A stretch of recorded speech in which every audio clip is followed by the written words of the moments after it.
صحابہ نے سمامہ بن اسال جو کہ یمامہ کا سردار تھا اس کو مسجد نبوی کے ستون کے ساتھ لا کے باندھ دیا۔ تو آقا کریم علیہ السلام تشریف لائے تو دیکھا کہ سمامہ بن اسال بندھا ہوا ہے، یمامہ کا سردار ہے، اسلام کا بدترین دشمن تھا اور بہت زیادہ اس نے اسلام کو نقصان بھی پہنچایا۔ آقا کریم نے کہا کہ سمامہ کیا حال ہے؟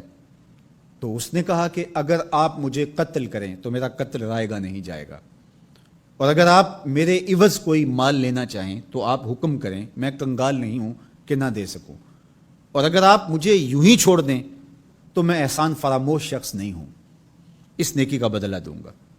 حضور علیہ السلام نے کچھ نہیں کہا اور چلے گئے۔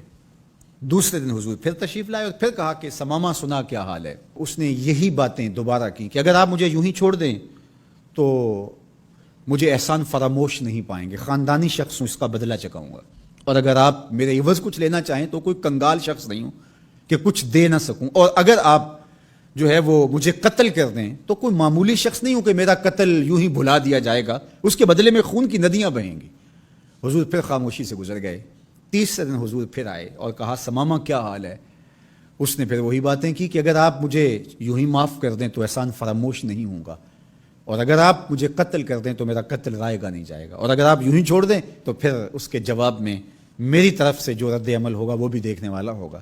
تینوں دن یہی بات کہی، لیکن حضور تینوں دن اس کی گفتگو سنتے رہے۔ اچھا موقع ہے، ایک شخص آیا ہے اور بدترین دشمن ہے، اس کی کونسلنگ کی جائے، اس کو سمجھایا جائے، لیکن ساری باتیں باتوں سے نہیں ہوتی، کچھ نگاہوں کے فیصلے بھی ہوتے ہیں۔ تیرا علاج نظر کے سوا کچھ اور نہیں۔ حضور نے کچھ نہیں کہا، اور تیسرے دن جب حضور نے کہا کہ اس کی رسیاں کھول دو تو اس کی رسیاں کھول دی گئی، تو وہ باہر جاتا ہے، قدم اندر کو اٹھتے ہیں۔ حضور نے تو چھوڑ دیا، لیکن اب وہ جائے تو کہاں جائے؟ پر کاٹ کے میرے کہا سیاد نے مجھ سے، جا تجھے کشمکش دہر سے آزاد کیا۔ ہر قیدی رہائی مانگتا ہے، اور جب اس کو پروانہ ملتا ہے کہ آج تو جیل سے آزاد ہوگا تو وہ اچھلتا کودتا ہوا باہر آتا ہے اور جیل کے سوگوار ماحول کو چھوڑ کے بھاگتا ہے، لیکن جو زلف رسول کا قیدی ہوتا ہے وہ کبھی رہائی چاہتا ہی نہیں ہے۔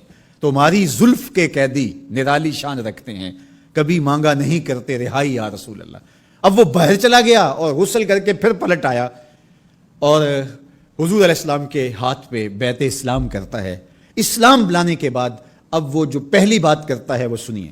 وہ کہتا ہے حضور مجھے سب سے زیادہ اگر کوئی برا دین لگتا تھا تو وہ دین اسلام تھا، لیکن اب میری کیفیت قلب یہ ہے جتنا پیارا دین دین اسلام لگتا ہے کوئی اور دین ہے ہی نہیں، اور جتنے بھی دنیا پہ شہر موجود تھے مجھے شہر مدینہ ان میں سے معاذ اللہ اچھا نہیں لگتا تھا، لیکن اب میری کیفیت یہ ہے جنہوں ویکھ کے اکھیاں ٹھر دیاں نے، جنہوں ویکھ کے ٹھردا سینہ ہے، ربا تیری ساری خدائی وچوں بس اکو شہر مدینہ ہے۔